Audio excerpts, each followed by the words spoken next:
Governments should uphold morals and dignity. Part 1 of 3 on Between Master and Disciples, given in English on July 27, 2021.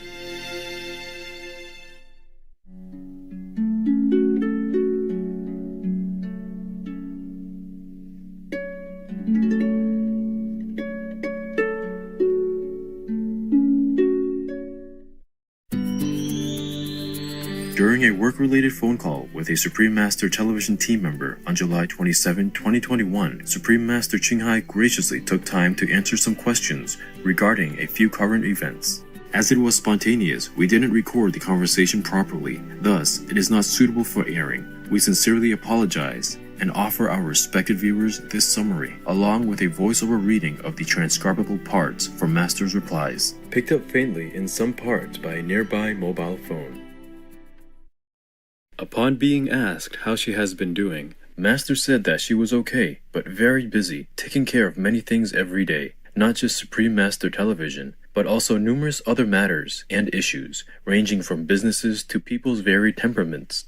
Master said that even with the pandemic, which also affects her venture's income, a lot of funds are still being given out by her all the time, and there are many monthly and other expenses that need to be taken care of. Master is living alone and very simply, at present, in a 2x4 meter room. It is a space that would be sufficient in case she needed to take care of her dogs.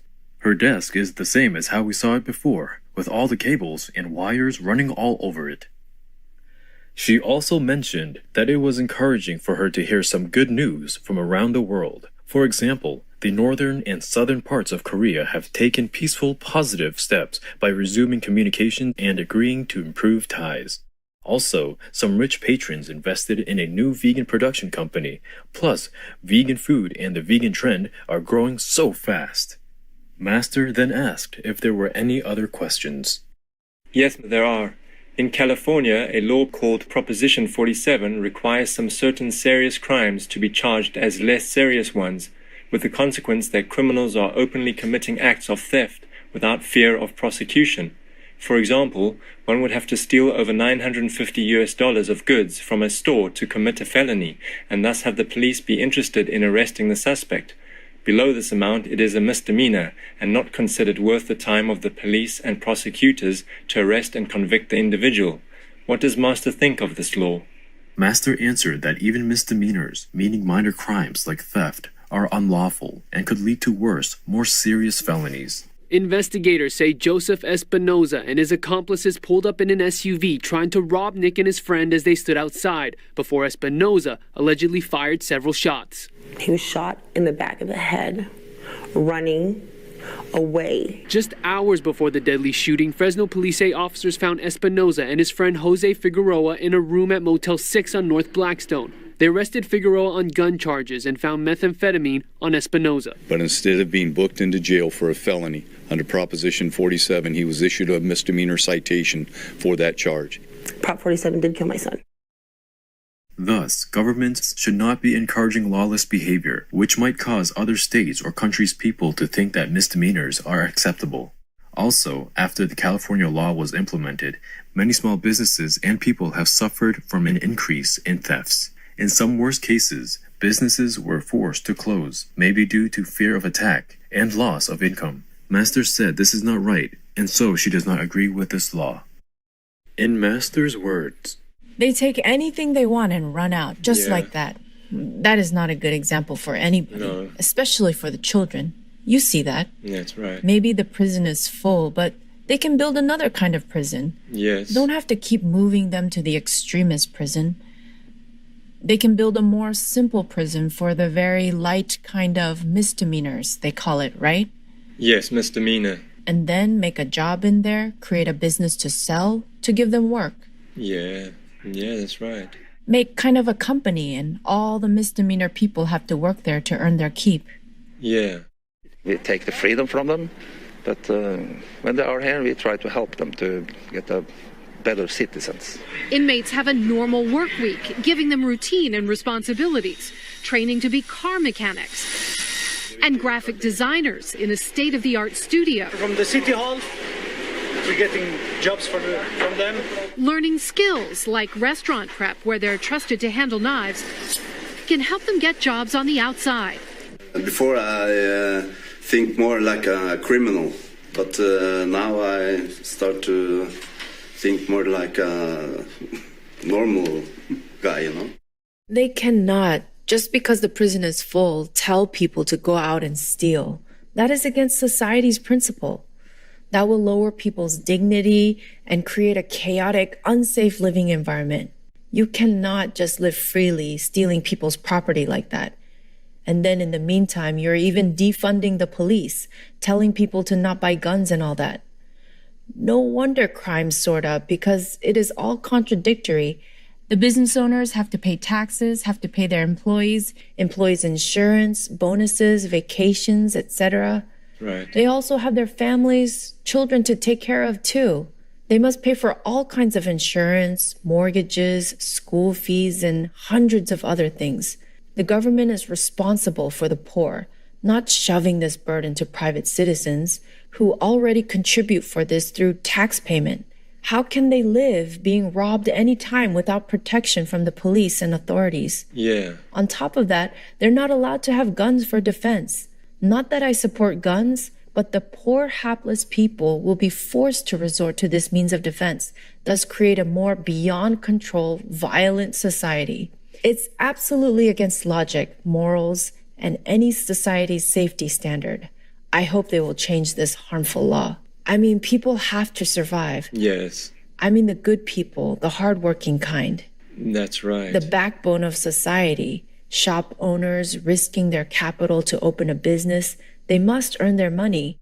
And if the shop's items are always being stolen like that, the business will be out. Then consequently, the employees, the good kind of people, will be fired. And then he has no money, and then what to do? Copy that thief. Yes.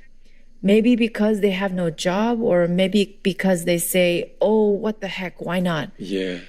They work very hard, and that guy who does nothing can come in and take everything he likes.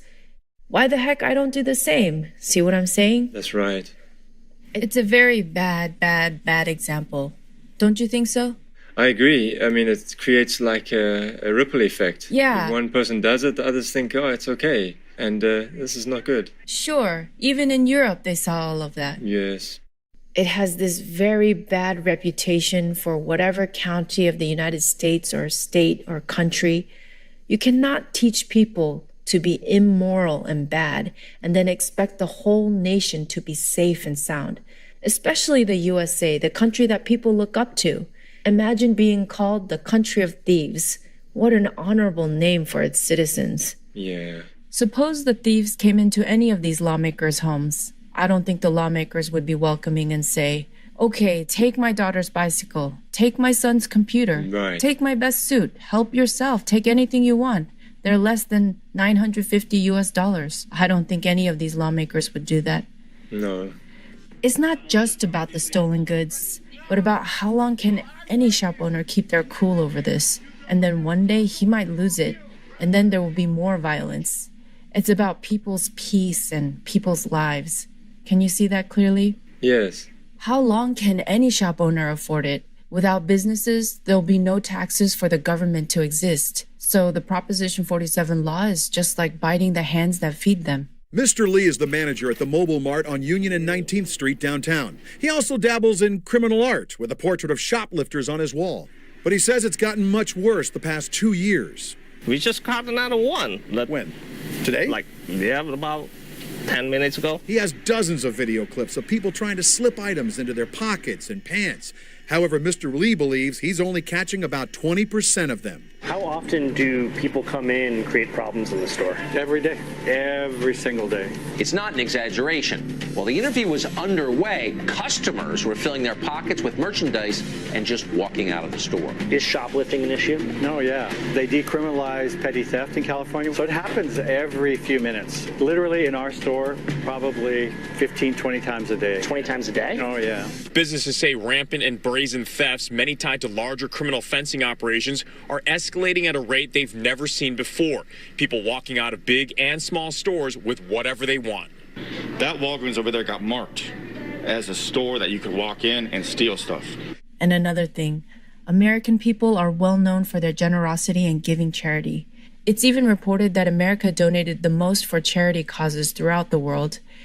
It's one thing to give voluntarily with love, but it's another thing to be robbed and just stand by helplessly like that. Yeah. This is really abuse. And the people who come in to steal, how do we know they're poor and needy? They may not be, because the police don't check. Nobody dares to check them. They are lawfully criminal. Right. Lawmakers live in safety and comfort anyway, completely different from ordinary working class people. They just want to have a good guy name, and they want to forget the poor like this. They're eating well and don't really care.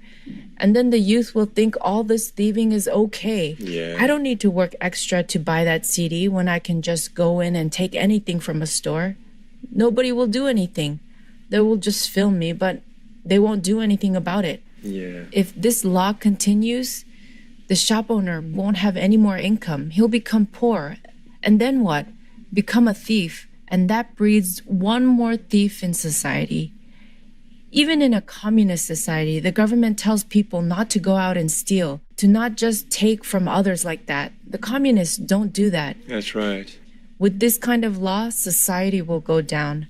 Some people just don't want to work and have to pay for things. Then the shop owner will be forced to close shop and maybe forced into stealing, adding one more thief to society because of this kind of law. Walgreens has already closed some stores in San Francisco, citing theft problems, and last week confirmed it's closing another location in Oakland due to ongoing organized retail crime. I told you I will not mince my words anymore. People have to know. Even if America is rotten, I say this for the rest of the world. Look at the church, the Roman Catholic Church, how nobody said anything and they covered up all the abuse. Children were killed. Yeah. Everywhere, from the church to the government, they're all rotten. They're working for Satan. I tell you, I'm an angry master. I'm an angry vegan master. This law will just breed more violence. People today will steal things for $900 and then tomorrow it will be more, $2,000. There will never be an end to people's greed if you just let them loose like that. Normally, people will not think of stealing.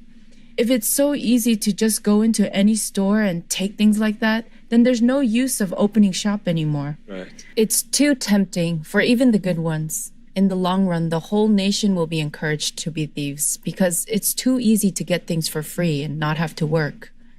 Since more than a year especially, already the people in America have to suffer because of arson, because of burning houses, because of looting businesses from big shot encouraged protesters.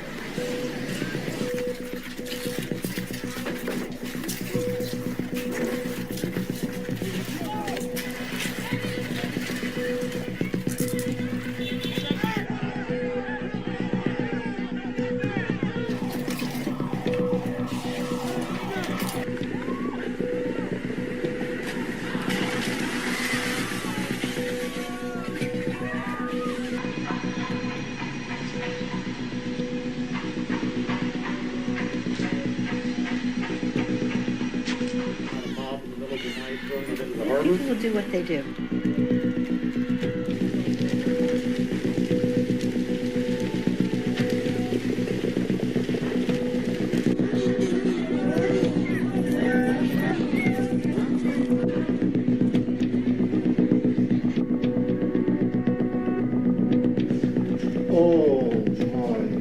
I don't think that's fair for us because we're small business owners. His store was broken into 2 more times. Each time, Williams had to come out of his own pocket to restock. A lot of my own people was, oh, she ain't got to worry about that. She got insurance. People don't know how insurance works. I haven't gotten paid for insurance yet. In some cases, buildings were burned, never to reopen, or remain boarded up months later while owners try to recoup their losses. So far, I think we've lost about 10 businesses.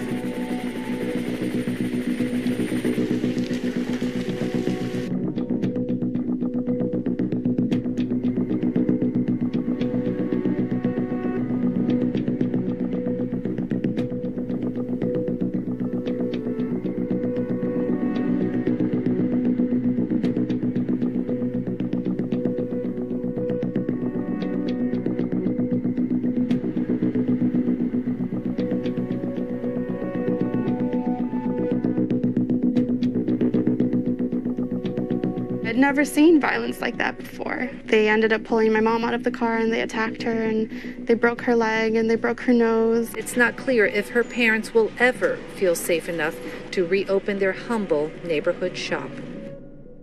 Because of COVID-19, many businesses had to close already. And then if they have to suffer like this, it is truly, I don't know if anybody dares to open a business anymore.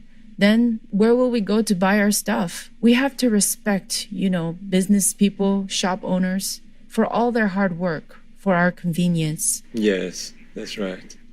They should solve the economic problem, not just avoid the crowded prisons, or playing the good guy, caring not about how hardworking taxpayers must face hardship, danger daily, fending for themselves in a fearful, lawless country.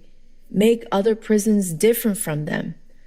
Let them all work there and work in the garden. Yes. Even plant vegetables, make an organic farm, plant and sell. Yes. And enjoy. We're having shortages of food at present due to the climate, COVID, and tons of other reasons. So let them contribute, not burden their countrymen and make bad examples for others, especially for the youth.